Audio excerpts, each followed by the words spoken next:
Hey guys, welcome to Real Life School Podcast. My name's Tyler Pensick, and I am the founder and owner of this incredible organization. Today, this podcast, I'm going to talk about lessons learned for a startup. And in terms of startup, I'm going to use my own case study, okay? A lot of people don't like to talk about themselves until they've actually succeeded. But for me, I'm going through this thing right now, and what better way to provide support is teaching other people from the lessons learned that I have experienced right now. Okay, so lesson number one, our mission is to solve problems, right? Without having a problem to solve, you don't really have a company, right? So I'm not the only one that's made these mistakes as an entrepreneur. My biggest financial mistake over the last 2 years, I spent $65,000 to have a custom-made website. Just to find out recently that there are other platforms that do the same exact thing of what I had just built over the last 2 years. So my failures are your lessons learned, so you don't make the same mistake twice, okay? I want to talk about homework, okay? When you are starting a company, you need to understand, is there other competition that is in the industry? Okay, there's enough to go around. So if the answer is yes, you have competition, what specifically are they doing? Okay, what is the price that they're charging and the delivery methods in which they are putting it out to the public? Who do they have on their team that is making them so great or not so great? The homework stage is crucial, right? You're not going to just start spending money on a product if you don't have a clear vision of a way forward. For me, I wanted to take lessons learned from other people that have been there and done it, you know, in the financial world, in the real estate world, and in certain careers. So people that are starting out younger than them or starting out today don't have to learn those lessons the hard way as they traverse the same career path. Okay, so this is the homework. This is building up your reason why into your company. Once you've had your homework, your business plan, your financials, you know, the cost of what your services are going to be compared to your competitors, and why are you different to the other competitor, then you're going to start making that budget. You're going to start making that plan. You're going to start creating success criteria, meaning your budget is in place. You have certain wickets that you need to hit in order to basically tell yourself, am I meeting the metrics for success, or do I need to change things? Okay, so this homework, building this whole package and then putting in the plan is a checks and balances for your company, okay? So, this has been an incredible year, okay? Just got out of the Marine Corps June 9th. Today is June 9th, 2024. It's been 1 year. And the problem that I was solving, like I mentioned earlier, was that we don't know how this internet thing truly works. We don't know how to ask the appropriate questions to have it answered, so we have the appropriate education to move forward. Okay, you get on your cell phone and you put in a question for Google, and all of a sudden, like, you're inundated with so much information, and you don't know what's accurate. You don't know which step is appropriate for you.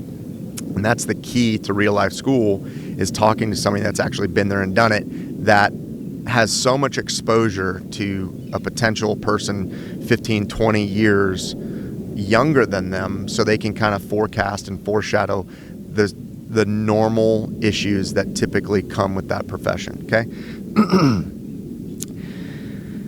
Back to the homework piece. When I built this website for $65,000, I didn't surround myself with enough people to even know that other platforms existed. Only when I started networking and putting my product out there did other people who cared about the success of Real Life School start to say, hey man, Did you know about X, Y, and Z company? And I didn't. I could Google as much as I possibly could, but without a network of other people inside the tech world, would I even know that this other stuff existed? So when you're doing your homework, there's going to be things that you don't even know exist, and it's not necessarily your fault. It's not that you don't know how to use Google appropriately. It's just there's things that you don't know that you don't know. So I totally recommend and an absolute advocate for this networking. And more specifically, what does that mean? Networking doesn't just mean going to an event and, introducing yourself and saying I'm in education or I'm in, startup of some sort of produce company. It doesn't matter like that. More specifically, you have to dive into the appropriate networking groups that are specific to your industry.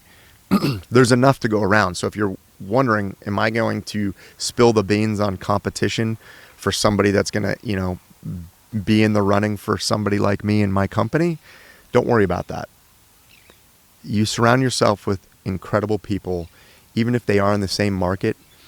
You'll understand that it's not necessarily about what I can take from you, but the appropriate networking is, how can I provide support for you? And I've been to a few networking events where it was sell me, take. And I quickly recognize those aren't the networking events for me. And it's going to take some time delving into the group that you want to affiliate with. And I have a bunch of those groups that I'd love to share with you guys, and they'll be posted in the link in bio. Selfless Service. And there are some incredible agencies and marketing networks that I've been a part of, even one, Secret Sauce. The guy, Andrew, stands up and goes, who needs help? Who needs help, truly? Because we all need help in one way, shape, or form. And they promote that type of helping inside that networking group. That's what I advise for you. Trying to find a networking group that's going to help you in your endeavors. And that's what we're trying to do at Real Life School, is that you come with a problem, and then I link you with somebody that's been there and done it, so that way you don't have to learn those lessons the hard way. Okay. Before you spend tons of money, make sure there isn't a cheaper option. For my website situation, I had money to put into technology. It was either that, or I struggle short term, which I had through Fiverr and all these other things, but I had this vision of something grander, and it didn't work. Okay? Through the networking events and speaking about what I wanted to accomplish and asking a ton of steered questions that got only clearer because I was going to these events, did I get plugged into a different platform that did the same thing for a fraction of the cost. Okay? When you're starting a company, biggest takeaway, start small. Don't spend $65,000 on a website. That was one of my greatest financial mistakes I've ever done. But I had no reference. I wasn't plugged into the world of the technology, right? I didn't have a frame of reference. That's why when I say start small, if you make mistakes, which you will, those mistakes don't cost you so much financially. And you start to see by trial and error what's actually working and what's not working. And the stuff that's not working, obviously you haven't spent a bunch of money on it, so you're not going to do that again. But then you have small successes, small wins, and you're like, oh my gosh, it cost me X amount of dollars. I'm going to put a little bit more money into it. And then you're going to gather the data on, does this stuff actually work? Is this cost for me to start putting money into ads here, placement there, lead generators there? Is that bringing me a return on investment? Okay, great. Let me throw a little bit more money at it.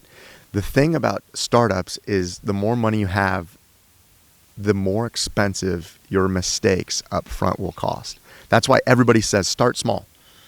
One step at a time. They don't talk about, most people don't, their failures. I spent $65,000 on a website and it didn't even work. Not to mention the monthly fees in order to keep the thing running, my website was so grand that I needed somebody else.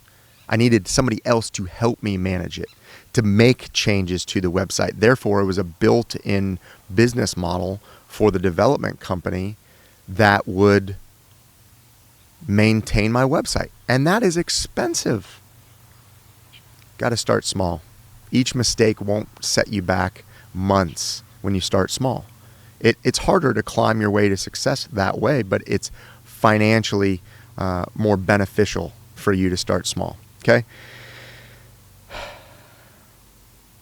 There are so many options out there for you guys in terms of tech startups, how to start a company, franchises. I've been able to make all these podcasts with people that are small business owners and have started out in X, Y, and Z, and you can see that at reallifeschool.com on all the podcasts. Not one shoe fits all, okay? I want you to understand that it's not about just getting a job Monday through Friday so you can enjoy the weekends and buy a decent car and maybe cover your rent, potentially a home. This is about getting up every single morning and having a purpose. I may have made a stupid mistake on $65,000 website. I just didn't know, right? And this is the whole point of Real Life School, is teaching you the things that school doesn't. Okay, and only through Real Life School and through our affiliates and through our partnerships will you be exposed to all this other information that you had no idea existed. Okay, so I hope that this podcast will allow you to understand the more money you have during a startup could only increase potentially the amount of costs for each mistake. So I recommend starting small, because each mistake is costly and every dollar is super important for your success. You got to learn to take that money and put it towards lead generators, something that is going to bring you a sale so you can keep the lights on. And if you need help with that, please schedule a one-on-one with me. I have surrounded myself with some incredible human beings that are selfless. I wouldn't be able to strongly and boldly tell you about my failures as spending so much money on a website when there's other platforms that do it for $50 a month. But I only knew that and know that now by the people that I'm surrounding myself with. So I hope that this podcast finds you well. If you need help, subscribe, follow. You can join me for our monthly membership for $11 a month, or schedule a call with me for a couple $100. We can get you on a plan that's going to be able to steer your business plan, tighten up your financials for your business plan so you can provide potentially a small business application for that startup capital. And then, from there, put together a plan that you're not blowing all that money up front. Like, the business plan is so important because it keeps you honest. The plan with regards to the homework, the competition, price, delivery methods, and success criteria, that's why everybody says, do you have a business plan? Because they want to make sure before they give you money that you know exactly where that's going, and then the success criteria for what is your next phase. Okay, you hit this is what you suspect that you're going to make in the next 6 months, 1 year, 36 months. Then what's next? Long-term goal. But you only know that if you have some help. And searching for business plans online on Google may or may not be the best process of support for you. So I look forward to talking to you guys soon, and keep your head up. Bye, guys.